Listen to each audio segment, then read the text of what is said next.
우리는 지난주에 그 예수님의 예루살렘 입성의 그 구약적인 배경을 보았습니다. 오늘은 그 예수님이 예루살렘 입성을 하시는 모습을 보면서 이 예루살렘 입성이 우리에게 무엇을 교훈하고 있는가를 좀 살피도록 하겠습니다. 자, 예수님이 지금 예루살렘 입성을 하시는데 나귀를 타고 예루살렘에 입성을 하십니다. 이미지가 하나 올라올 텐데요. 물론 그때를 기억하면서 그린 그림입니다만 예수님이 지금 어린 나귀를 타고 예루살렘으로 입성하는 그런 장면입니다. 자, 오늘 먼저 이 본문의 내용은 요한복음, 우리가 지금 보고 있는 이 사복음서인 요한복음에만 등장하지 않고 마태, 마가, 누가복음에도 동일하게 이 사건을 기술하고 있습니다. 이 복음서에 따르면 예수님이 타고 가신 이 나귀 새끼도 예수님이나 이 제자들의 소유가 아니라 타인의 그 나귀 새끼라고 기록을 하고 있습니다. 자, 다른 복음서 한 곳을 좀 보겠는데요. 누가복음 19장 29절부터 34절 말씀입니다. 감담원이라 불리는 산 쪽에 있는 벳바게와 베다니에 가까이 가셨을 때 제자 중 둘을 보내시며 이르시되 너희는 맞은편 마을로 가라. 그리로 들어가면 아직 아무도 타보지 않은 나귀 새끼가 메어 있는 것을 보리니 풀어 끌고 오라. 만일 누가 너희에게 어찌하여 푸느냐 묻거든 말하기를 주가 쓰시겠다 하라 하시매 보내심을 받은 자들이 가서 그 말씀하신 대로 만난지라. 나귀 새끼를 풀 때에 그 임자들이 이르되 어찌하여 나귀 새끼를 푸느냐 대답하되 주께서 쓰시겠다 하고. 자, 누가복음을 기록한 이 누가는 조금 더 자세하게 이 내용을 기술하고 있습니다. 예수님께서 그 제자들에게 나귀를 풀어오라고 말씀하실 때 이 33절에 보니까 임자가 따로 있는 겁니다. 33절 다시 한번 보시면 나귀 새끼를 풀 때 그 임자들이 이르되 어찌하여 나귀 새끼를 푸느냐. 자, 그러자 예수님이 시키신 대로 주님께서 쓰시겠다고 한다라고 그러자 그 나귀의 주인이 끌고 갈 수 있도록 허락을 합니다. 이제 나귀 새끼를 이제 빌린 것입니다. 이렇게 빌린 그런 나귀 새끼를 타고서 예루살렘으로 입성하시는데 많은 사람들이 이 겉옷을 펴고 또 깔고 나뭇가지를 베어 길에 깔고 종려나무를 손에 흔들고 호산나, 호산나를 외치는 것입니다. 여러분이 호산나라고 하는 말은 주여 우리를 구원하소서라고 하는 뜻입니다. 자, 이 호산나라고 하는 이 내용은 이스라엘 백성들이 즉흥적으로 만들어낸 단어가 아니라 이것은 이미 구약 성경 시편 118편 25절 26절에 근거한 그 내용으로 그들이 호산나를 외치고 있는 것입니다. 자, 시편 118편 25절과 26절입니다. 여호와여 구하옵나니 이제 구원하소서. 여호와여 우리가 구하옵나니 이제 형통하게 하소서. 여호와의 이름으로 오는 자가 복이 있으며 우리가 여호와의 집에서 너희를 축복하였도다. 자, 이 시편 118편에 기술된 여호와여 우리를 구원하소서 호산나. 자, 이제 구원하소서라고 하는 이 말, 이 호산나라고 하는 이 말, 이것은 히브리어로 호시아나라고 하는 말입니다. 이 말이 호산나, 이제 구원해달라고 하는 것입니다.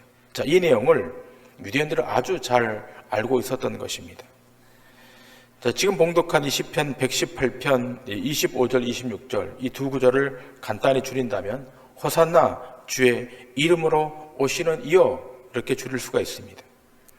자, 그리고 이것이 오늘 우리가 본문으로 삼고 있는 요한복음 12장 13절의 내용과 완전히 일치합니다. 자, 오늘 본문 13절 말씀, 종려나무를 가지고 맞으러 나가 외치되 호산나 찬송하리로다.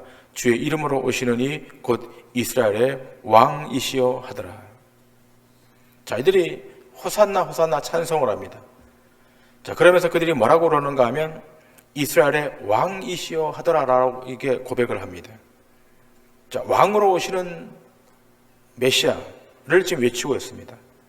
자, 그런데 왕으로 오시는 이 메시아의 모양이 초라하게 이를 데 없습니다. 여러분, 왕의 행차가 얼마나 화려합니까? 비유한다면 리무진 정도를 타고 가야 되는데 마치 아주 작은 경차를 타고 가는 것과 방불합니다. 그러니까 당시 이 집권층, 집권자들이 보기에는 얼마나 우습겠습니까?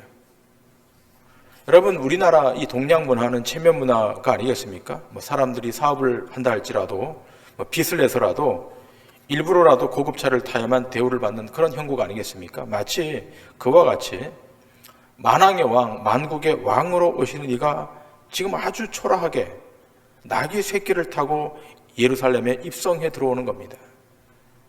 얼마나 볼품없어 보이고 얼마나 작아 보이겠습니까?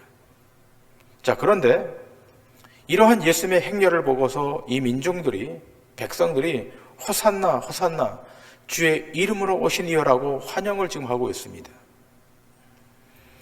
자, 여러분, 그 이유는 지금 이 절기가 유월절인데, 여러분, 유월절은 유대인의 성인 남자라면 다 이 예루살렘 성전에 올라와서 이 유월절 절기를 지켜야 하는 그런 때입니다. 자, 이들은 이 유월절 절기를 지키면서 한 가지를 강력하게 소원했는데 그 소원은 바로 메시아의 도래입니다. 메시아가 이 땅에 오는 것입니다. 자, 그런데 나사렛 예수라고 하는 청년이 병도 고치고 먹을 것에 기적을 베풀고 더군다나 얼마 전에는 죽었던 나사로까지 살린 일이 알려지면서 그 기대가 최고조에 달합니다. 초월적인 기적을 여기저기서 베풀기 시작합니다. 그러자 유대인들이 예수를 자신의 메시아로 여기고 호산나 호산나 우리를 구원해달라고 지금 외치고 있습니다. 자, 그리고 오늘 이 본문 요한복음 12장 17절 이하를 보시면 나사로를 살려낼 때 보았던 자들이 소문을 여기저기 냅니다. 그리고 일단의 사람들은 그 예수를 메시아로 받아들이기 시작합니다. 자, 비록 이 예수님의 행렬이 왕의 화려한 행차와는 비교가 되지 않았지만, 그러나 이 예수가 예루살렘을 구원할, 유대인을 구원할 그 메시아라는 기대 속에서 호산나 호산나를 외치며 지금 예수의 뒤를 따르는 것입니다. 많은 군중들이, 많은 백성들이 예수의 뒤를 따라가고 있습니다. 자, 그런데 그들의 기대와는 달리 막상 예루살렘 성경에 들어가셔서 하신 일이 무엇입니까? 예루살렘 성전에 들어가셔서 성전을 정화시키고 있습니다. 채찍을 들고 장사하는 사람을 다 내어 쫓습니다. 비둘기상을 엎어버립니다. 메시아로서의 역할을 하지 않는 것처럼 보입니다. 왕으로 오시는 줄 알았는데 성전에 들어가서 채찍질을 합니다. 그들이 드리고 싶었던 그 재물들을 다 둘러 엎습니다. 자, 그러자 호산나를 외쳤던 이 무리들의 태도가 갑자기 달라집니다. 예수에게서 돌아섭니다. 그리고 그들은 그 모든 자기들의 여론을 이용해서 예수를 십자가에 못 박으라고 소리 지르기까지 합니다. 여러분, 이러한 모습을 보면서 유대인들이 생각하는 왕과 예수님이 이루어내시는 왕의 차이를 우리는 보게 되는 것입니다. 여러분, 유대인들이 생각하는 왕이란 어떤 왕이었습니까? 나귀 새끼를 타고 오는 왕이 아니라 백마를 타고 오는 그런 왕이었습니다. 그 오시는 왕이 한번 호령하면 천하가 벌벌벌 떠는 그런 능력 있는 왕을 기대했던 것입니다. 자, 그렇다면 유대인들이 그러한 생각을 했던 이유는 무엇입니까? 그것은 자신들이 선택받은 선민이라고 하는 의식 때문입니다. 자기들은 이미 아브라함의 후손이고 선택받은 자의 후손이라는 생각 때문이었습니다. 그러므로 이미 구원을 받았기 때문에 세상에 악한 자들이 자기를 지배하고 있으니까 이러한 현실에서 자신을 구원해달라고 하는 차원에서의 호산나를 좀 외치고 있는 것입니다.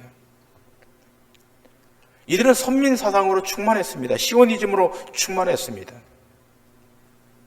그런 차원에서 지금 호산나를 외치고 있는 거예요. 백마를 타고 오는 그런 왕, 그런 메시아가 와서 로마의 압제에서 우리를 구원해 주시고 우리가 통치할 나라를 만들어 달라는 것이었습니다. 여러분, 이 지점을 우리는 잘 확인해야 될 것입니다. 자, 우리도 이스라엘 백성들처럼 우리를 구원해 달라고, 우리 요청을 들어달라고 하나님 앞에 구할 때가 있지 않습니까?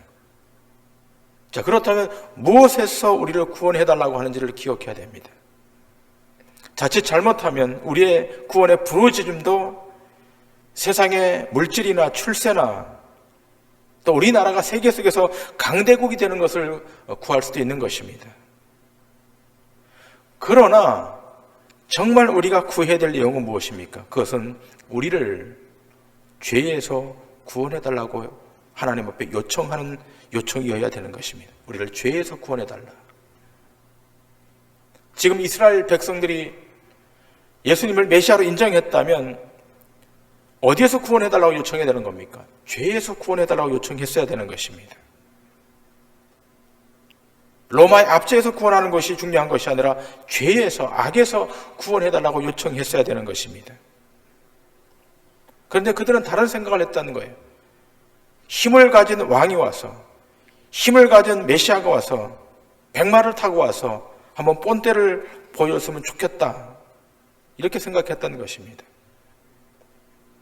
여러분, 만일 우리 주님이 백마를 타고 오셨다면 어떻게 되었겠습니까?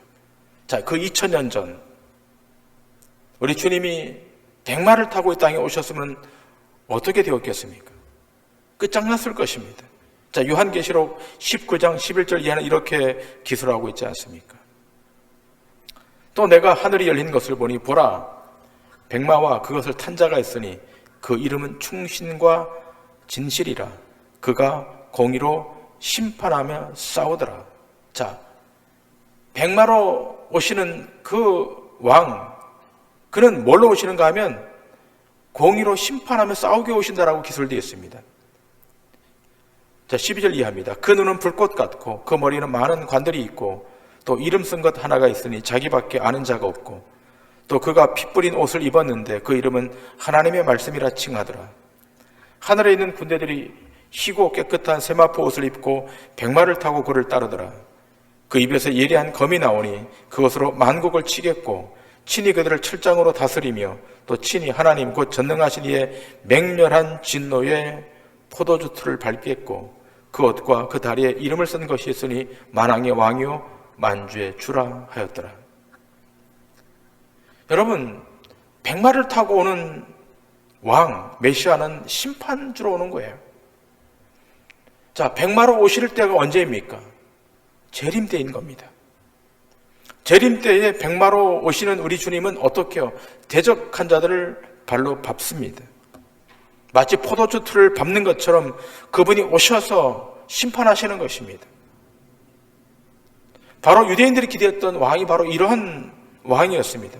자, 그런데 기억할 것은 조금 전에 말씀드린 바와 같이 재림으로 오시는 예수님은 이 세상에 대해서 심판하시는 거예요. 긍휼 없는 판결을 내리시는 겁니다. 그렇기 때문에 주님이 이 2000년 전 백마를 타고 오셨다면 이들은 단 한 명도 생명을 유지할 수 없었던 거예요. 그러니까 유대인들은 자신들의 죄를 알지 못하고 있기 때문에 백마를 타고 오는 왕을 기대했던 거예요. 자, 그런데 더 아이러니한 것은 유대인들만 몰랐던 것이 아니라 제자들도 몰랐다고 하는 거예요. 분명히 구약의 성경 스가랴서 9장 9절에 메시아가 오실 때 백마를 타고 이 땅에 오시는 것이 아니라 나귀를 타고 이 땅에 온다는 예언이 있었음에도 불구하고 제자들도 몰랐던 것입니다. 자, 이 제자들이 언제 알게 되는가 하면 성령을 받고 나서야 알게 됩니다. 그러므로 주님이 재림하기 직전까지는 여전히 구원의 때이고 은혜의 때인 것입니다. 자, 그런데 우리 주님은 초림 때 나귀 새끼를 타고 오셔서 십자가를 지십니다. 왜 그렇죠? 하나님의 자기 백성의 죄를 대속해 주시고 그들을 구원하시기 위해서. 그래서 나귀 새끼를 타고 오시는 거예요. 백마를 타고 올 줄 몰라서 타고 오시는 것이 아닌 것이 아니라 나귀 새끼를 타고 십자가를 치셔야 되기 때문에 구약의 예언들을 이루어야 되기 때문에 우리 주님이 나귀 새끼를 타고 오시는 것입니다. 유대인들 생각에는 그런 관념이 있었던 거예요. 로마의 지배 아래에 있으니까, 로마의 압제 아래에 있으니까 백마를 타고 온 왕이 와서 우리를 구원해주고 우리가 로마를 뒤집어서 우리가 그들을 통치하는 나라가 되어야겠다. 한번 본때를 보여주겠다. 그런 왕을 기대했던 것입니다. 그러나 그 기대는 잘못된 기대였습니다. 예수님은 어떤 왕으로 오시는 겁니까? 굴림의 왕으로 오시는 것이 아니라, 정치의 왕으로 오시는 것이 아니라 겸손의 왕으로 오셔야만 했습니다. 왜 그런가 하면 이것이 스가랴서 9장 9절 이하에 이렇게 기록되어 있기 때문에 그렇습니다. 시온에 따라 크게 기뻐할지어다. 예루살렘에 따라 즐거이 부를지어다. 보라, 네 왕이 내게 임하시나니 그는 공의로우시며 구원을 베푸시며 겸손하여서 나귀를 타시나니 나귀의 작은 것 곧 나귀의 새끼니라. 내가 에브라임의 병거와 예루살렘의 말을 끊겠고 전쟁하는 활도 끊으리니 그가 이방 사람에게 화평을 전할 것이요 그의 통치는 바다에서 바다까지 이르고 유브라데 강에서 땅끝까지 이르리라. 자, 이 스가랴서의 말씀에 우리 주님이 초림하실 때 어떻게 오신다고요? 백마를 타고 오시는 것이 아니라 나귀의 새끼를 타고 오신다는 겁니다. 이 예언을 우리 주님이 이루어야만 했던 거예요. 자, 그런데 이렇게 나귀의 새끼를 타고 오시는 예수님이 무엇을 제거하시겠다고 말씀하십니까? 자, 10절의 말씀을 한번 보여주시기 바랍니다. 10절에 이렇게 말합니다. 내가 에브라임의 병거와 예루살렘의 말을 끊겠고 전쟁하는 활도 끊으리니. 자, 나귀 새끼를 타고 오시는 우리 주님이 예루살렘의 말, 에브라임의 병거, 전쟁하는 활을 끊어 소멸시키겠다. 여러분, 지금 이 스가랴서의 이 메시지는 유대인들이 받아들일 수 없었던 거예요.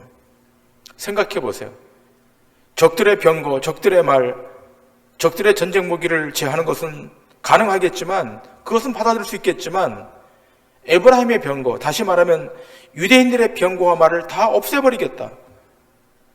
아니, 메시아로 오시는데 유대인들이 갖고 있던 병거를 다 없애시고 유대인들이 갖고 있던 말을 다 없애버리겠다. 이게 여러분 유대인들 입장에서 허용될 수 있는 것이겠습니까? 뭐 적들의 말, 적들의 활, 적들의 창을 다 쓸어버리겠다. 이건 받아들일 수 있겠지만 우리 주님이 지금 말씀하고 있지 않습니까? 에브라임의 병거, 에브라임의 말, 에브라임의 전쟁 무기들을 하나님이 다 없애버리시겠다.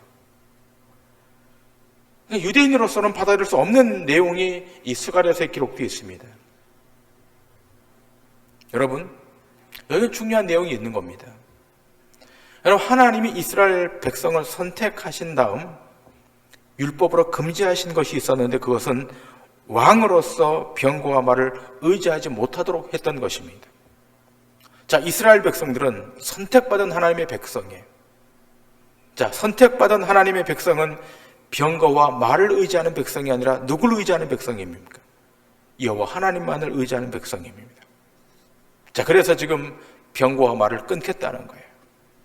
너희들이 갖고 있는 이 병거, 너희들이 타고 다니는 그 말, 너희들이 전쟁을 준비하기 위해서 만들어 놓은 이 모든 칼과 창을 다 내가 소멸시키겠다. 그래서 내가 너희를 구원하겠다. 뭘로 구원하는 겁니까? 칼과 창으로 너희를 구원하는 것이 아니라 스가랴서 9장 11절에 이렇게 되어 있습니다. 또 너로 말할진대 내 언약의 피로 말미암아 내가 네 갇힌 자들을 물 없는 구덩이에서 놓았나니. 자, 무엇으로 그들을 구원하시겠다는 겁니까? 내 언약의 피로. 언약의 피로 구원하시겠다. 여러분, 우리가 예수를 믿는 것이 이 세상 눈에 보이는 것들을 구하는 것이라면 예수의 피, 언약의 피로 구원할 필요가 없는 거예요. 그렇다면 우리에게 병거를 주면 되는 거예요. 말을 주면 되는 거예요. 활을 주면 되는 거예요. 능력을 주면 되는 거예요. 근데 우리 주님이 뭘로 구원하시겠다고 말씀합니까? 언약의 피로 구원하시겠다. 하나님의 백성은 언약의 피, 그리스도의 피로 구원하는 것입니다. 피 흘림이 없이는 사함이 없기 때문에 그런 것입니다. 주님이 지금 나귀 새끼를 타고 어디로 들어갑니까? 예루살렘 성으로 들어갑니다. 자, 예루살렘 성으로 들어가셔서 어떻게 하는 겁니까? 드디어 골고다에 올라가서 피를 흘리고 죽으시는 것입니다. 지금 피 흘려 죽기 위해서 이 나귀 새끼를 타고 지금 들어가고 있는 것입니다. 예수님도 인간이신지라 들어가고 싶어서 들어가는 것이 아니라 하나님의 언약을 이루어야 되기 때문에 들어가시는 거예요. 또 예수님이 죽으셔야 죄 있는 하나님의 자기 백성들이 구원을 얻기 때문에 그러는 것입니다. 여러분과 저는 언약 백성입니다. 언약 안에 들어와 있는 백성입니다. 병거를 의지하고 말을 의지하고 활을 의지해서 승리할 수 있는 존재가 아닌 거예요. 시편 20편 7절 8절 이렇게 말하고 있지 않습니까? 어떤 사람은 병거, 어떤 사람은 말을 의지하나 우리는 여호와 우리 하나님의 이름을 자랑하리로다. 그들은 비틀거리며 엎드러지고 우리는 일어나 바로 서도다. 어떤 사람은 병거를 의지해요. 어떤 사람은 말을 의지합니다. 그러나 하나님의 선택받은 하나님의 언약 안으로 들어와 있는 하나님의 백성은 하나님의 이름을 의지하고 자랑하는 것입니다. 자, 시편 33편 16절 이하는 이렇게 말합니다. 많은 군대로 구원 얻은 왕이 없으며 용사가 힘이 세워도 스스로 구원하지 못하는도다. 구원하는데 군마는 헛되며 군대가 많다 하여도 능히 구원하지 못하는도다. 자, 지금 나귀 새끼를 타고 오신 그 주님을 믿지 않고 병거와 말을 의지하는 모든 백성들은 다 엎드러질 것임을 말씀하고 있습니다. 여러분, 하나님의 백성은 군마로 구원을 얻지 않아요. 하나님의 백성은 말과 칼과 활을 통해서 구원을 얻지 않습니다. 하나님의 백성은 피 흘리신 하나님의 그 의를 통해서, 피 흘리심이 하나님의 공로를 통해서 우리가 구원을 얻는 것입니다. 근데 문제는 무엇입니까? 그것을 인정하지 않는다는 것이 문제입니다. 신자라면 예수 그리스도의 피, 그 피 흘림을 통한 하나님의 구원, 그것을 믿어야 되는 것입니다. 우리 주님이 지금 나귀 새끼를 타고 입성하십니다. 말씀드린 바와 같이 입성하신 이유는 단 하나입니다. 잡히시고 죽으시기 위함입니다. 메시아로 오신 왕이 죽으심으로 자기 백성을 죄에서, 사망에서 살려내는 것입니다. 요한복음 오늘 본문 12장 23절 이하는 이렇게 말합니다. 예수께서 대답하여 이르시되 인자가 영광을 얻을 때가 왔도다. 내가 진실로 진실로 너희에게 이르노니 한 알의 밀이 땅에 떨어져 죽지 아니하면 한 알 그대로 있고 죽으면 많은 열매를 맺느니라. 죽겠다는 것입니다. 내가 죽어야 하나님의 자기 백성들이 구원을 받는다는 것입니다. 이것이 유일한 방도라고 성경은 증거하고 있습니다. 여러분, 오늘 우리가 나귀 새끼를 타고 오신 그 주님을 믿고 따르게 된 것은 주의 피 때문인 것입니다. 그의 죽으심 때문인 것입니다. 하늘의 미랄로 대신 죽으신 주님의 구속의 역사 때문에 우리가 생명을 얻게 된 것이고 저 영원한 생명의 나라로 들어가게 되는 것입니다. 그러므로 신자의 인생의 가장 큰 복, 가장 신비한 은총은 구약 성경에 기록된 대로 나귀를 타고 오셔서 십자가에 달려서 죽으신 그 어린 양의 은혜, 그 어린 양의 보혈의 구속의 은총으로 우리가 구원받게 된 것, 이것이 가장 큰 축복인 것입니다. 때문에 우리의 삶의 여정에 어떤 고난이 와도, 어떤 환난이 와도, 어떤 시험이 와도 능히 이길 수 있는 것은 우리는 하나님의 대속함을 입은 거룩한 백성이 되었기 때문인 것입니다. 우리 앞에 승리가 있는 겁니다. 우리 앞에 영원한 하나님의 의가 있는 것입니다. 우리는 죽어도 사는 것입니다. 왜냐하면 예수 그리스도의 피로 우리는 구원받은 하나님의 권속이기 때문에 그렇습니다. 여러분이 그 자격으로 이 자리에 온 거예요. 비록 허물이 있지만, 약점이 있지만, 부실함이 있지만, 그러나 그럼에도 불구하고 하나님의 보혈로 우리의 모든 것을 다 덮어주셨고 다 속해주셨고 깨끗하게 만들어 주셨기 때문에 그 의를 힘입고 오늘 이 밤에 여기 와서 하나님 앞에 예배하고 있는 줄 믿습니다. 예수님 죽으러 들어가시는 거예요. 자기 백성을 살리시기 위하여, 그 피로 구속하기 위하여 나귀 새끼를 타고 지금 들어가시는 것입니다. 바라기는 예수 그리스도의 피 흘리신 그 보혈의 은혜를 기억하시면서 그 은혜에 보답하면서 또 은혜 받은 자로서의 정체성을 지키시면서 그렇게 살으셔서 세상 앞에 승리하는 믿음의 권속들 다 되시기를 주님의 이름으로 간절히 축원합니다.